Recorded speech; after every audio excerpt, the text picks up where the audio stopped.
All right, guys. So I stumbled across this very interesting segment from Tim Pool's show featuring Milo Yiannopoulos, and they're going to discuss Trump versus DeSantis and the potential 2024 showdown. And I think that Milo Yiannopoulos here makes some pretty good points about Trump that people are seeming to forget, because the popular thing to do nowadays is to say, hey, maybe we should take a look at DeSantis. But I think that people got to kind of slow their roll a little bit here and remember why Trump was so popular in the first place. And I think that Milo Yiannopoulos does a good job here of kind of explaining Trump's appeal, considering the fact that this guy was like the OG Trump supporter back in 2016, during the golden age of the internet, right before Trump got elected.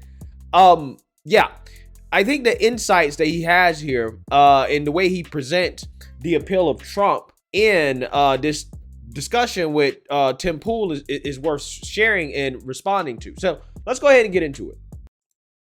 I don't think that explains Ben Shapiro, for instance. Nothing explains Ben Shapiro. Well, look, you look at the Daily Wire guys, and they're upset about the results. They're saying, they've never had a moment of contentment in their lives. So perhaps that's it. They weren't going to be satisfied no matter what happened. Well, they won't. All sorts of things. Well, just really quickly, I really wanted to butt in and make a point here. I'll put it like this: they won't be happy until a quite different flag is flying over the White House. Yeah, but the midterm elections are usually a referendum on the president's term. I know exactly what he's trying to say about the Daily Wire and Ben Shapiro. I know exactly what he's trying to say. Hey, it might be some truth to it. I'm just saying. I think there's a reason why Biden is coming out right now and saying, I'm going to keep doing what I usually do. But they historically politically are. And if we look at previous midterms, like in 2010 and 2014, the Republicans overwhelmingly won by huge numbers. They didn't do that this time. The Senate, again, is still undecided. And these results don't match how people feel about Biden. They don't. Now, if you look at the exit polls, the exit polls tell you exactly how voters feel about Biden. They don't feel like the economy is great. They feel like the economy is bad, and they don't want Joe Biden to run again. The problem is that that's not what they voted based off of. They didn't vote based off Biden's performance.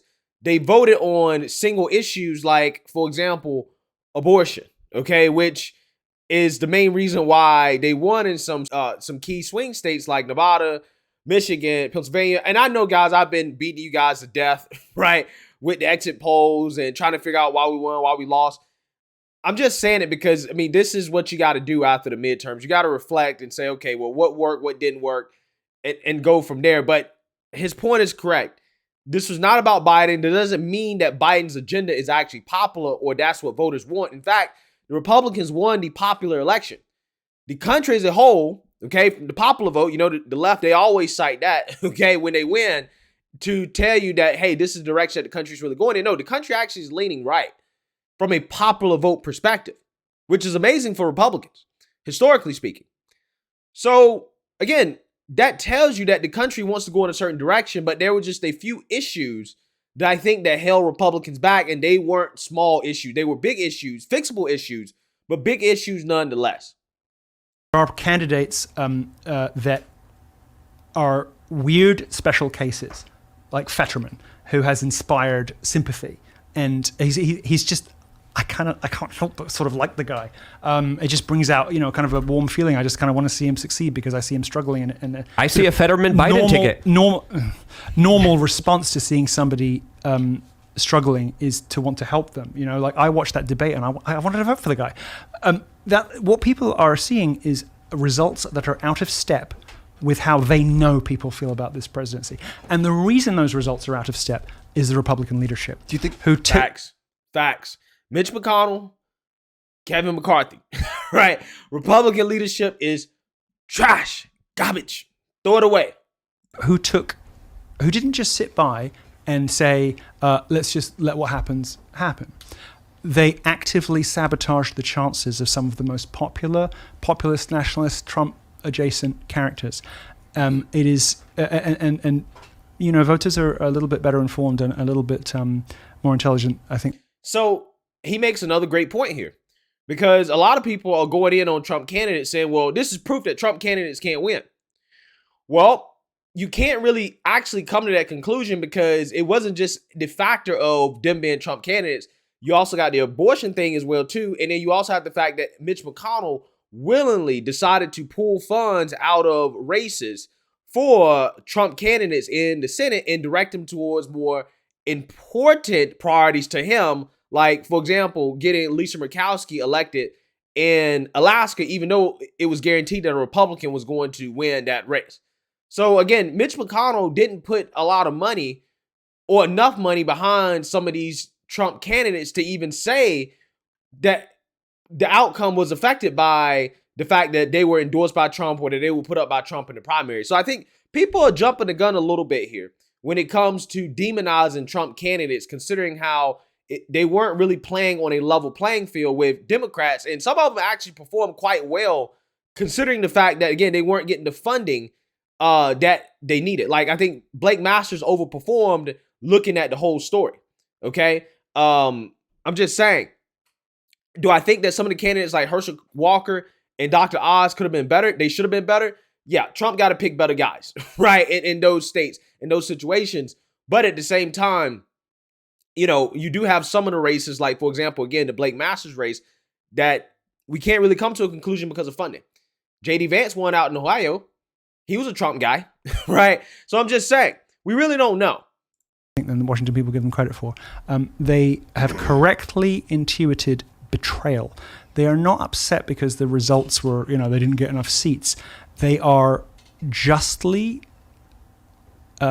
incensed and indignant because they know that they have been betrayed by the people they pay to have their backs. Do you think that the Republican Party should split in half or split apart? I think the country should split in half. I'm very much in favor of a national divorce.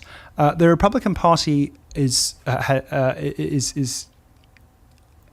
entity that survives despite failing to understand how to talk like human beings, how to talk to human beings, and how to reflect the concerns of the voters who, out of the indefatigability of the human spirit, keep hoping for the best and voting for them anyway. The party is not fit for purpose, and if it doesn't reinvent itself in Trump's image, it doesn't deserve to live. Trump or Ron DeSantis? That's going to be the big debate here as well. I don't think anybody is seriously in favor of DeSantis unless they're paid to be. I strongly disagree with you on that, but that's going to be a topic we're going to be discussing here in a little bit. If you're on Meghan McCain's side, you're on the wrong side. I don't think I'm on Meghan McCain's side at all. But more importantly here. Yeah, so before he gets into that, I want to talk about that a little bit. The Trump versus DeSantis thing and the argument that, well, you know, it's sketchy that DeSantis is being endorsed by the establishment. He's being embraced by the establishment. And there's a couple ways to look at this, okay? There's a couple ways to look at it. The first way is that you can look at it from the most cynical way, which is that Ron DeSantis being embraced by McConnell, Paul Ryan, the establishment. You can say, well, if all these people are getting behind Ron DeSantis, that must mean that Ron DeSantis is an establishment guy, that he may be fake, that he may not be authentic, that there's a hidden agenda going on, that he can't be good because the establishment is behind him, okay? That's one way to look at it. Or you can look at it like this, that the establishment hates Trump so bad that they are going to support Ron DeSantis because they see Ron DeSantis as the only way of actually getting rid of Trump. So I'm just saying there's two schools of thought there in order to interpret the support for Ron DeSantis, because clearly the establishment is embracing him as the guy to try to take down Trump. But the question is it just because he's the best guy to take down Trump, or is it because Ron DeSantis is an establishment guy? He's in bed with the establishment. He's going to do what the establishment wants, and he's essentially going to go along with their agenda and not necessarily the American First agenda. I'm just saying, there's a couple ways to kind of think about that. There is something to say about this performance in the face of economic inflation, lockdowns, crime waves, which seems like it wasn't really affecting the election results. There's also the fact that a lot of Trump-endorsed candidates didn't win. Trump's attacking some of them right now, and the ones that he did, Trumpian candidates, and then the ones he attacked won.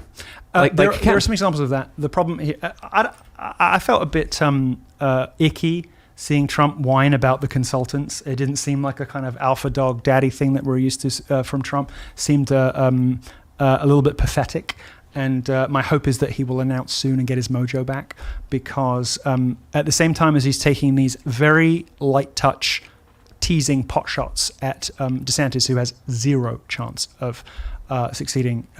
Look, DeSantis is almost as popular as Trump in some bits of Florida, but don't ask them to choose, because he is gone the second they have to choose between him and Trump.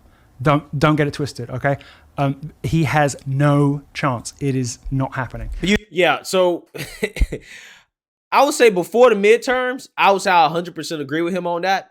That if the primary was held, again, let's just say the day before the midterms, that it's going to be Trump. Yeah, I agree with that. I still believe that today, that if voters have to choose, that Trump is going to be the guy between him and DeSantis. Now, I do think that Trump has probably lost a good bit of support in the last few days. But the point is that there are going to be people who are going to always be with Trump no matter what, because of the fact that, one, the presidency under him was so good. And then two, he's not an establishment guy. Okay. Or put it this way, he markets himself as not an establishment guy.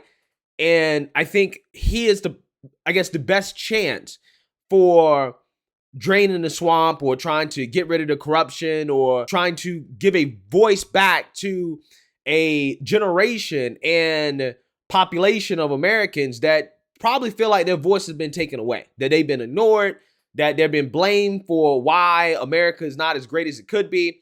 I think that there's just some appeal about Trump that people are just never going to let go. And I think that is a lot of people in this country that feel that way. Do you think even in Miami and Tampa? Trump wasn't able to flip those districts. You're out of your mind if you think that somebody with the charisma of a potted cactus can go up against Donald Trump and not end as just another casualty on the list. You're out of your mind. And looking at the rogues gallery of people who are being paid to support DeSantis, I think unless you can provide a compelling case, which to date I have not heard, you are being charmingly naive in falling in line with the worst people. I can give a very compelling case people for it. in this country, the worst people in this country who want more than anything for the will of the people to be subverted. They want to suffocate Trump and all he stands for, and he is, of course, merely a proxy. He's a shorthand for a variety of things that they hate about Americans. They hate the gaucheness of the South. They hate everything about the South. They hate Appalachia, with its lack of sophistication. They despise and are contemptuous of the people who love Trump, and they are the architects of their misery. I mean, there's a reason that these places that vote for Trump have drug problems. It's because the coastal elites systematically killed these towns by taking all the manufacturing abroad to weaken the economic clout. And Trump ran on that. He ran on that in 2016. I think that was a major part of his platform. That is the reason why he won, specifically some parts of his country like the Rust Belt. Okay, that seems to have become just blue now. Trump originally flipped that red before it turned back blue, but he flipped that red. And I think the reason why is because of the economic populism that Milo Yiannopoulos is talking about here. Of Republican places. Now, okay, these places were deliberately and systematically sabotaged, and the result of that is like human misery on a scale that nobody really truly comprehends. There's now no reason for many of these towns in the South to exist, and they stagger on with no factories, with no jobs, with no hope, and people lose themselves in godlessness and in drugs and in all manner of self-destructive behaviors. That was done to them. That was the thing that was done to them. Okay, and Trump is a neat shorthand for the kinds of people that coastal elites consider to be beneath them. And the DeSantis project is about ensuring that Trump was a temporary, unfortunate blip, never to be repeated. Because they think they have the right to determine that. They think they have the right to dictate that. I don't think that's going to pan out for them. I think they're going to continue to be humiliated, just as they have been every time they've tried this since. Let me ask you a question. I would love to hear your case for DeSantis because... Absolutely, but my first question would just be, if we... Yeah, so I'm not going to play the whole thing because that would be a super long video. But I think Milo is making some amazing points here in the sense that people do forget why Trump was elected in the first place and why people like him so much. It is that economic populism. It is that anti-establishment. It is that, hey, I am standing in between you and them. They don't want me. They actually want you, and I'm in the way, right? I'm protecting you. I'm standing up for the little guy. I'm standing up for the forgotten part of America, right? And I think that is something that DeSantis, I think he's going to have a hard time really authentically trying to appeal to those people, okay, in the way that Trump did. And I think that ultimately is probably going to be the reason why, if there was a primary held today, I think that Trump would probably still beat DeSantis, but, you know, with establishment backing, best believe that they're going to throw everything. They're going to throw everything at Trump, and it'll be interesting to see what the outcome will be. I just hope that at the end of it, regardless of what happens, that everybody can come together and get behind one person to defeat the Democrats in 2024. So, again, that was an amazing little blurb here from Milo Yiannopoulos. Let me know what you guys think. Make sure you like, comment, and subscribe. Most importantly, share a Black conservative perspective. Peace.